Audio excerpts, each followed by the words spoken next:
നമ്മുടെ ശരീരത്തിനും അതേപോലെ തന്നെ മനസ്സിനും നല്ല ആരോഗ്യം നൽകുന്ന ഒരു വിറ്റമിനുണ്ട്. ആ വിറ്റമിനാണ് നമ്മൾ ഈ വീഡിയോയിലൂടെ സംസാരിക്കാൻ പോകുന്നത്.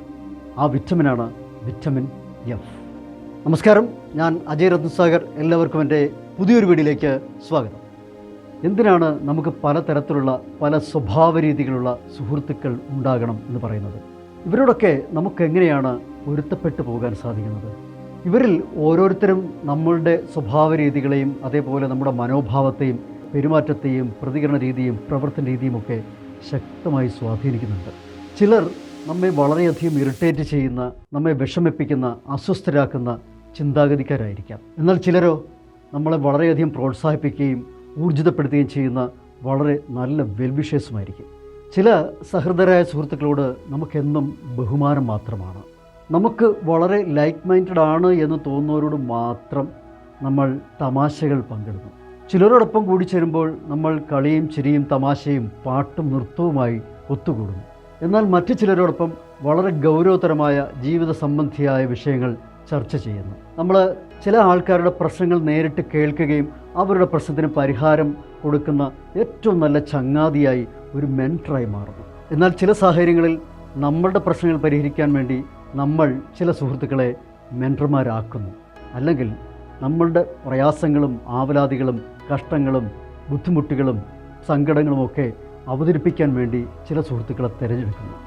സുഹൃത്തുക്കൾ എന്ന് പറയുന്നത് ഇതെല്ലാം കൂടി ഒരുമിച്ച് ചേരുന്നതാണ്. ചില സുഹൃത്തുക്കൾ കയ്ക്കുമ്പോൾ ചില സുഹൃത്തുക്കൾ മധുരിക്കും. കയ്പ് എന്ന് പറയുന്നത് ഒരു പൊതു സ്വഭാവമാണ്, ജീവിതത്തിൻ്റെ നേച്ചറുമാണ്. എല്ലാം മധുരിക്കില്ല. ചിലതൊക്കെ കയ്ക്കും, ചിലതൊക്കെ നമ്മളെ ഇറിറ്റേറ്റ് ചെയ്യും, ഇൻസൾട്ട് ചെയ്യും, അധിക്ഷേപിക്കും. അവിടെയൊക്കെ സ്നേഹമെന്ന ഊർജവും കോപമെന്ന ഊർജവും ഇരുതലയ്ക്കിൽ നിന്ന് യുദ്ധം ചെയ്യാൻ തയ്യാറാകുന്നു. ഇവിടെ തിരിച്ചറിവ് കൊണ്ട് തോറ്റുകൊടുക്കാൻ തയ്യാറായില്ലെങ്കിൽ ആ സ്നേഹബന്ധങ്ങൾ എന്നേക്കുമായി അവസാനിക്കും. പരാതി പറയലുകളല്ല, എപ്പോഴും വിട്ടുവീഴ്ചകളിലൂടെ ആ പരാതിയെ ഇല്ലായ്മ ചെയ്യലാണ് ബന്ധങ്ങളെ നിലനിർത്താൻ നമ്മളെ സഹായിക്കുന്നത്. അങ്ങനെ നമ്മൾ പരസ്പരം എല്ലാവരുടെയും നന്മയ്ക്കായിട്ട് സ്നേഹിച്ചും സന്തോഷിച്ചും സന്തുഷ്ടിക്ക് വേണ്ടിയും ഒക്കെ പ്രാർത്ഥിക്കുകയും പ്രവർത്തിക്കുകയും ചെയ്തുകൊണ്ടിരിക്കുകയാണ്. അതിന് വിരുദ്ധമായ എന്ത് കാര്യങ്ങളുണ്ടെങ്കിലും നമ്മൾ അതിനെ വിട്ടുകളയുന്നതാണ് നമ്മളുടെ ബന്ധങ്ങളുടെ നിലനിൽപ്പിന് എപ്പോഴും നല്ലത്. ഉള്ളു തുറന്ന് സ്നേഹിക്കാൻ അറിയാവുന്നവരെയാണ് നമുക്കാവശ്യം. അങ്ങനെയുള്ള സുഹൃത്തുക്കളാണ് നമ്മളുടെ നെഞ്ചോട് ചേർത്ത് പിടിക്കാൻ നമ്മളെപ്പോഴും ശ്രമിക്കേണ്ടത്. ഉള്ളു തുറന്നും ആത്മാർത്ഥമായിട്ടും സ്നേഹിക്കാൻ അറിയാൻ വയ്യാത്തവരെ ഒരു കാരണവശാലും നമ്മൾ ഒപ്പം കൂട്ടാൻ പാടുള്ളതല്ല. അത് നമുക്ക് ജീവിതത്തിൽ എന്നേക്കുമായി പല നഷ്ടങ്ങളും വരുത്തി വയ്ക്കാൻ സാധ്യതയുണ്ട്. എന്നാൽ ചില സുഹൃത്തുക്കൾ നമുക്ക് കയ്പ് അനുഭവപ്പെടുന്ന രീതിയിൽ, അതായത് നമുക്ക് വിഷമങ്ങളും പ്രയാസങ്ങളും സങ്കടങ്ങളും ഉണ്ടാകത്തക്ക രീതിയിൽ പ്രതികരിക്കുകയും പെരുമാറുകയും പ്രവർത്തിക്കുകയും ചെയ്യാറുണ്ട്. എന്നാൽ പല പാറ്റേണിലുള്ള, അതായത് പല സ്ട്രക്ചറിലുള്ള മാനസികാവസ്ഥയുള്ള പലവിധ സുഹൃത്തുക്കൾ നമുക്ക് ആവശ്യമാണ്. കാരണം മനസ്സിന് ഇൻസൾട്ടിങ് സഹിക്കാനുള്ള കഴിവ് വളരെ കുറവാണ്. അതായത് സ്നേഹമെന്നും കോപമെന്നും രണ്ട് വികാര രീതികളുണ്ട്. ഈ രണ്ട് വികാര രീതികളും ആവശ്യമാണ്. ഒരു നാണയത്തിൻ്റെ രണ്ട് പുറമെന്ന് പറയുന്നത് പോലെ സ്നേഹം മാത്രമായിട്ടില്ല, കോപം മാത്രമായിട്ടില്ല. ഇത് രണ്ടും ഒരുമിച്ചാണ്. കാമം, ക്രോധം. കാമമില്ലാതെ വരുമ്പോൾ ക്രോധമുണ്ടാകുന്നു. സ്നേഹം ലഭിക്കാതെ വരുമ്പോൾ കോപമുണ്ടാകുന്നു.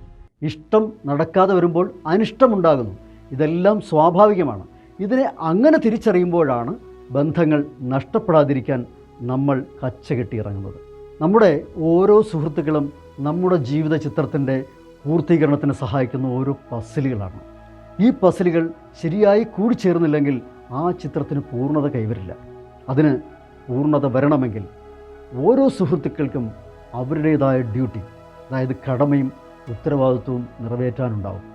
അതിനെ ആ രീതിയിൽ തന്നെ അവരെ ഉൾക്കൊള്ളുന്നതായിരിക്കും എപ്പോഴും നമുക്ക് നല്ലത്.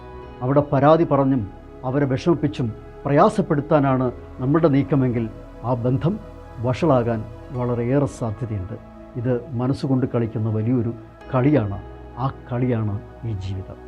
നമ്മുടെ ഡോക്ടർമാർ പലപ്പോഴും നമ്മളോട് പറയാറുണ്ട്, ഏറ്റവും മികച്ച ആരോഗ്യം നമുക്ക് നൽകുന്നത് ഏറ്റവും മികച്ച റിലേഷൻഷിപ്പുകളാണ്, നമ്മുടെ ഏറ്റവും മികച്ച ബന്ധങ്ങളാണ്.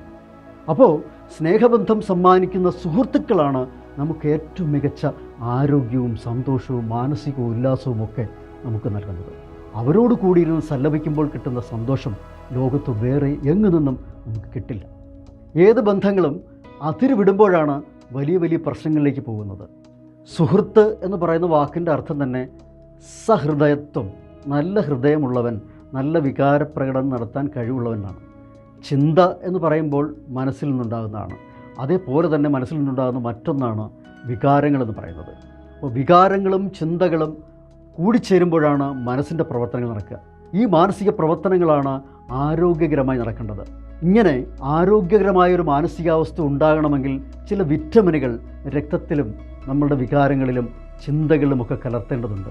ആ വിറ്റമിൻ എഫാണ് നമ്മളുടെ കൂട്ടുകാരുടെ സ്നേഹത്തിൽ നിന്നും നമുക്ക് ലഭിക്കുന്നത്. ധാരാളം പ്രൊഡക്റ്റീവായ സുഹൃത്തുക്കളുള്ളവർക്ക് സാധാരണഗതിയിൽ മാൻ മെയ്ഡ് ഡിസാസ്റ്റർ എന്നറിയപ്പെടുന്ന സ്ട്രെസ്സ്, ടെൻഷൻ, ഡിപ്രഷൻ എന്നിവയിൽ നിന്നൊക്കെ രക്ഷ നേടിയെടുക്കാൻ സാധിക്കുമെന്നാണ് പറയുന്നത്. കാരണം ഏറ്റവും മികച്ച സുഹൃത്തുക്കൾ എപ്പോഴും നല്ല കണ്ണാടികളായിരിക്കും. അതായത് ചങ്ങാതി നന്നെങ്കിൽ കണ്ണാടി വേണ്ട എന്നാണ് പ്രമാണം. അതുപോലെ നല്ല സുഹൃത്തുക്കൾ എപ്പോഴും നിങ്ങളുടെ മോട്ടിവേറ്റർ ആയിരിക്കും. നിങ്ങളുടെ വീഴ്ചകളിലും ഇല്ലായ്മകളിലും വല്ലായ്മകളിലും പോരായ്മകളിലും ഒക്കെ അവരുടെ ഒരു തുണ എപ്പോഴും നിങ്ങൾക്കുണ്ടായിരിക്കും. സൗഹൃദ സ്നേഹം അനുഭവിക്കുന്നവർക്ക് കിട്ടാവുന്ന ഏറ്റവും വലിയ അനുഗ്രഹമാണ് വിറ്റമിൻ എഫ് എന്ന് പറയുന്ന വിറ്റാമിൻ ഫ്രണ്ട് എന്ന് പറയുന്ന ആ ഒരു ഗുണം. ഊഷ്മളമായ സ്നേഹം എവിടെയാണോ ഉള്ളത് അവിടെയൊക്കെ ആരോഗ്യകരമായ ജീവിതത്തോടൊപ്പം ഊഷ്മളമായ ഹൃദയാരോഗ്യവും ഊഷ്മളമായ ചിന്ത ആരോഗ്യവുമൊക്കെ നമ്മളെ തുണയ്ക്കാനുണ്ടാവും. നമ്മളുടെ ചിന്തകൾ നമ്മളെ ആക്രമിക്കുമ്പോഴാണ് ഹൃദയാരോഗ്യം വരെ നമുക്ക് നഷ്ടപ്പെടുന്നത്. സ്നേഹത്തിൽ നിന്നുള്ള ആരോഗ്യനഷ്ടം എവിടെയാണോ സംഭവിക്കുന്നത്, അതായത് സ്നേഹശൂന്യത എവിടെയാണോ ഉണ്ടാകുന്നത്, അവിടെ ഹൃദയം പൊട്ടി മരിക്കാനുള്ള സാധ്യതകൾ കൂടുകയാണ് ചെയ്യുന്നത്. ഹൃദയത്തിൻ്റെ ആരോഗ്യം മെച്ചപ്പെടണമെങ്കിൽ ചിന്തകളിലെ ആരോഗ്യം മെച്ചപ്പെടണം. ചിന്തകൾ ആക്രമിക്കുമ്പോഴാണ് ഹൃദയം ആക്രമിക്കപ്പെടുന്നത്. ഒരു മരുന്ന് കടയിൽ നിന്നും ഭക്ഷണശാലയിൽ നിന്നും കിട്ടാത്ത ഏറ്റവും വലിയൊരു ഔഷധക്കൂട്ടും വളരെ മികച്ച ഒരു ഭക്ഷണവുമാണ് വിറ്റമിൻ എഫിലുള്ളത്. അതായത് ഏറ്റവും നല്ല സൗഹൃദങ്ങൾ, കറകളഞ്ഞ് ആത്മാർത്ഥതയുള്ള സ്നേഹം നൽകാൻ കഴിവുള്ള സൗഹൃദങ്ങൾ. ഈ സൗഹൃദം എപ്പോഴും കൂട്ടിക്കൊണ്ടിരിക്കുക. ഓരോ ദിവസവും നിങ്ങളുടെ ആഴത്തിലുള്ള റിലേഷൻഷിപ്സ് കൂട്ടിക്കൊണ്ടിരിക്കുക. അതാണ് നിങ്ങളുടെ ജീവിതത്തിൽ സന്തോഷകരമായി ജീവിക്കാൻ, സമാധാനത്തോടെയും സ്നേഹത്തോടെയും ഒക്കെ ജീവിക്കാൻ നിങ്ങളെ പ്രാപ്തനാക്കുന്നത്. ഭർത്താവിന് എപ്പോഴും ഭാര്യ ഒരു മികച്ച സുഹൃത്തായിരിക്കണം. അതുപോലെ തന്നെ ഭാര്യയ്ക്ക് ഭർത്താവും ഒരു മികച്ച സുഹൃത്തായിരിക്കണം. ഈ സൗഹൃദ ബന്ധത്തിൻ്റെ ആഴം എത്രത്തോളം കൂടുന്നോ അത്രത്തോളം ഇഴയെടുപ്പവും കൂടുതലായിരിക്കും. അല്ലെങ്കിൽ അവിടെ ആശങ്കകളുടെയും സംശയങ്ങളുടെയും ഒക്കെ നിഴലിൽ ഓരോരുത്തർക്കും പരസ്പരം യുദ്ധം ചെയ്യാനേ നേരമുണ്ടാവുകയുള്ളൂ. അവർ തമ്മിലുള്ള സ്നേഹമാണ് അവരുടെ ഏറ്റവും വലിയ ആരോഗ്യ ജീവിതത്തിന് കാരണമാകുന്നത്. ചില ഔഷധങ്ങൾ കഴിക്കുമ്പോൾ നമുക്ക് ചവർപ്പോ കയ്പോ ഒക്കെ അനുഭവപ്പെട്ടെന്ന് വരാം. അതേപോലെയാണ് ചില സൗഹൃദങ്ങളും. ഏറ്റവും ഉത്തമമായ ഒരു അമൃതാണ് ഏറ്റവും മികച്ച സൗഹൃദ സ്നേഹം എന്ന് പറയുന്നത്. ഈ കയ്പും പ്രകോപനങ്ങളും ഒന്നും ആർക്കും ഇഷ്ടമല്ല. കാരണം ആക്ഷേപങ്ങളും പരിഹാസങ്ങളും കളിയാക്കലുകളും ഒന്നും ആരും ഇഷ്ടപ്പെടുന്നില്ല. പക്ഷേ ഇതൊക്കെ ജീവിതത്തിൽ മനസ്സിൻ്റെ കരുത്ത് നേടിയെടുക്കുന്നതിനും നിലനിർത്തുന്നതിനും ജീവിതം കരുത്താക്കിയെടുക്കുന്നതിനുമൊക്കെ ഈ കയ്പ് ആവശ്യമാണ്. കയ്പിലാണ് ഏറ്റവും കൂടുതൽ ഗുണങ്ങൾ അടങ്ങിയിട്ടുള്ളത്. അത് മനസ്സിലാക്കുക. നിങ്ങളെ വേദനിപ്പിക്കുകയും പ്രയാസപ്പെടുത്തുകയും നിങ്ങളെ തിരുത്താൻ വരുന്ന നിങ്ങളുടെ ഏറ്റവും മികച്ച സുഹൃത്തുമായിരിക്കും നിങ്ങളുടെ ഏറ്റവും വലിയ സമ്പാദ്യം എന്ന് പറയുന്നത്. അതിനെ ഒരിക്കലും കൈവിടരുത്. അതിനെ മുറുകെ പിടിക്കുക. ഒരു നെല്ലിക്ക പോലെ നിങ്ങൾക്ക് ആ സുഹൃത്തുക്കളെ ഉപയോഗപ്രദമായി പ്രയോജനപ്പെടുത്താൻ സാധിക്കും. ഒരു നെല്ലിക്ക എന്ന് പറയുമ്പോൾ ആ നെല്ലിക്ക ആദ്യം കഴിക്കും, പിന്നീടേ അത് മധുരിക്കുകയുള്ളൂ. അങ്ങനെയെങ്കിൽ ആദ്യം കഴിക്കുകയും ചവർക്കുകയും പിന്നീട് മധുരിക്കുകയൊക്കെ ചെയ്യുന്ന നെല്ലിക്ക പോലെയുള്ള സൗഹൃദങ്ങളും മാമ്പഴം പോലെ മുഴുവൻ മധുരമുള്ള സൗഹൃദങ്ങളുമൊക്കെ നമുക്ക് ആവശ്യമാണ്. ഇങ്ങനെ പലതരത്തിൽ വിവിധ ഭാവത്തിലും വിവിധ രീതികളിലും വിവിധ രുചികളിലുമുള്ള പല സൗഹൃദങ്ങളുണ്ടെങ്കിൽ മാത്രമേ നമുക്ക് നമ്മുടെ ജീവിതത്തിനെ പൂർത്തീകരണത്തിലേക്ക് കൊണ്ടെത്തിക്കാൻ കഴിയുള്ളൂ. ഋതുക്കൾ പോലെ പല രസങ്ങൾ പോലെ മാറി മറിയുന്ന ഒരു ജീവിതമാണ് നമ്മളുടേത്. ഒരു രസം മാത്രമായിട്ട് ഒന്നുമില്ല. സ്നേഹത്തിന് മറുവശം കോപമുണ്ട്, വിദ്വേഷമുണ്ട്, വെറുപ്പുണ്ട്. ഇതെല്ലാം ചട്ടിയും കലവും പോലെ തട്ടിയും മുട്ടിയും തന്നെ കിടക്കുകയുള്ളൂ. പ്രശ്നങ്ങളുണ്ടാകും. ആ പ്രശ്നങ്ങളെ പരിഹരിക്കാനുള്ളതും ആ പ്രശ്നത്തിൽ തന്നെ ഉണ്ടാകും. അത് സ്നേഹം കൊണ്ടെടുക്കണം എന്ന് മാത്രം. സ്നേഹം എന്ന് പറയുന്നത് ഹൈലി പവർഫുൾ ആയിട്ടുള്ള ഒരു ഡിവൈൻ മോട്ടിവേഷനാണ്. ഈ മോട്ടിവേഷൻ നമുക്ക് നൽകുന്ന സുഹൃത്തുക്കളാണ് നമ്മളുടെ നെഞ്ചോട് ചേർത്ത് പിടിക്കാൻ നമ്മൾ എപ്പോഴും കരുതുക. ആ കരുതലാണ് എപ്പോഴും നമുക്ക് കരുത്ത് പകരുന്നത്. ക്വാണ്ടിറ്റി ഓഫ് റിലേഷൻഷിപ്സ് അല്ല, ക്വാളിറ്റി ഓഫ് റിലേഷൻഷിപ്സിലാണ് എപ്പോഴും നമ്മൾ ഫോക്കസ് ചെയ്യേണ്ടത്. ഉള്ളു തുറന്ന് സ്നേഹിക്കാനും ആ സ്നേഹം നിലനിർത്താനും നമുക്ക് സാധിക്കണമെങ്കിൽ ഈഗോ എന്ന് പറയുന്നതിനെ വലിച്ചു ദൂരെ എറിയേണ്ടി വരും. അതിൽ ഈ എന്ന് പറയുന്ന ലെറ്റർ നിങ്ങൾ എപ്പോഴും കരുതിക്കൊള്ളുക, അത് നിങ്ങളുടെ ശത്രുവാണ്, എനിമിയാണ്. അതിനോട് പോകാൻ പറയുക.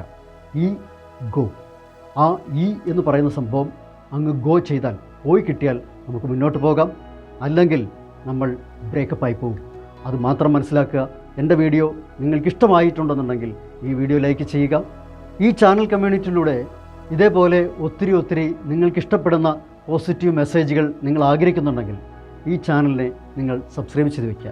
എൻ്റെ വീഡിയോ ആദ്യമായിട്ടാണ് കാണുന്നതെങ്കിൽ തീർച്ചയായും സബ്സ്ക്രൈബ് ചെയ്യാൻ മറക്കരുത്. അപ്പോൾ സ്നേഹത്തിൻ്റെയും സന്തോഷത്തിൻ്റെയും വില മനസ്സിലാക്കിക്കൊണ്ട് നമ്മൾക്ക് ഒരു പുതിയ ലോകം സൃഷ്ടിക്കാം എന്ന് മാത്രം പറഞ്ഞുകൊണ്ട് ഈ വീഡിയോ ഞാനിവിടെ അവസാനിപ്പിക്കുകയാണ്. നന്ദി, നമസ്കാരം.